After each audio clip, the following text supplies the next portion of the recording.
Dear friends, since a few weeks, we are making an ardent faith journey towards the road to Calvary, the place of Jesus' utmost sacrifice in total obedience, venerating the Spirit of Jesus thereby.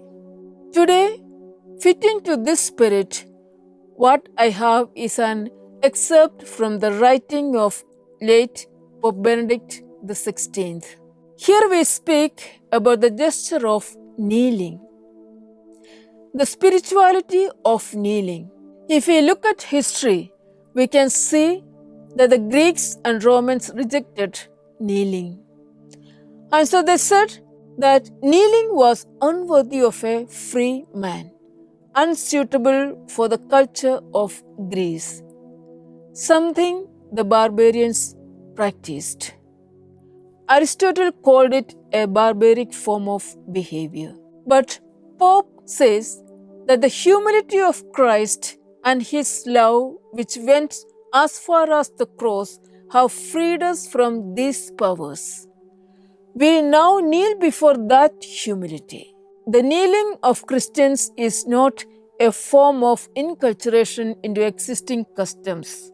It is an expression of Christian culture which transforms the existing culture through a new and deeper knowledge and experience of God. Kneeling does not come from any culture. It comes from the Bible and its knowledge of God. In the Old Testament, there is an appearance of God to Joshua before the taking of Jericho. Joshua sees the commander of the army of the Lord, and having recognized who he is, throws himself to the ground. And that moment he hears the words once spoken to Moses, "Put off your shoes from your feet, for the place where you stand is holy." In the mysterious form of the commander of the army of the Lord, the hidden God himself speaks to Joshua, and Joshua throws himself down before him. In the New Testament, Jesus' prayer on the Mount of Olives, Matthew chapter 22 verse 29, and St. Mark chapter 14 verse 35, Jesus throws himself to the ground. Indeed, he falls to the earth. This prayer, the prayer by which Jesus enters his passion, is an example for us, both as gesture and in its content. The gesture Jesus assumes as if it were the fall of man, lets himself fall into man's fallenness. Prays to the Father out of the lowest depth of human dereliction and anguish. He lays the human will in the divine. He takes up all the hesitations of the human will and endures it. It is this very conforming of the human will to the divine that is the heart of redemption. Not my will, but yours. Those are the words of truth. For God's will is not in opposition to our own, but the ground and condition of its possibility.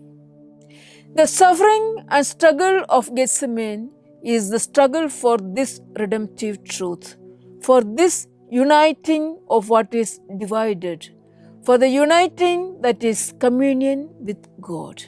We lower ourselves down to acknowledge where we are and who we are, as fallen race longing to be set free.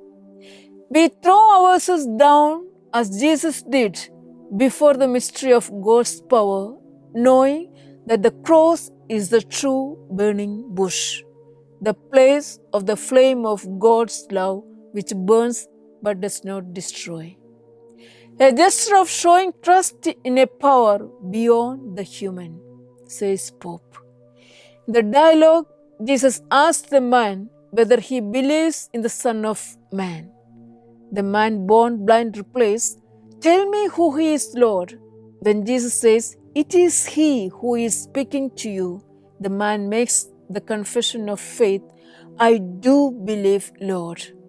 Then he falls down to worship him. Friends, worship on knees is one of those fundamental acts that affect the whole person. The bodily gesture itself is the bearer of the spiritual meaning. That is why bending the knee before the presence of the living God is something we cannot abandon. The Hebrews regarded the knees as a symbol of strength. To bend the knee is therefore to bend our strength before the living God, an acknowledgement of the fact that all that we are, we receive from Him. At the dedication of the temple, Solomon kneels in the presence of all the assembly of Israel. After the exile, in the afflictions of the returned Israel, Ezra repeats this gesture at the time of the evening sacrifice. I fell upon my knees and spread out my hands to the Lord my God. We read it in Ezra chapter 9, 5. The great psalm of the Passion, Psalm 22, my God, why have you forsaken me? Ends with the promise, yes, to him shall all the proud of the earth fall down. Before him all who go down to the dust shall throw themselves down. Christ does not count equality with God, which is his by nature, a thing to be grasped, but humbles himself unto death, even death on the cross.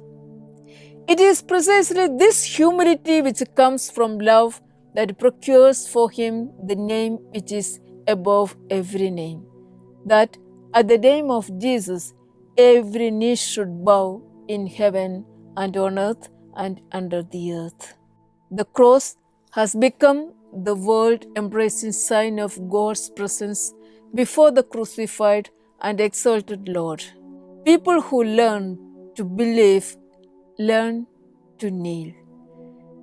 Where it has been lost, kneeling must be rediscovered, so that in our prayer we remain in fellowship with the apostles and martyrs, in fellowship with the whole cosmos, indeed in union with Jesus Christ himself, says Pope Benedict.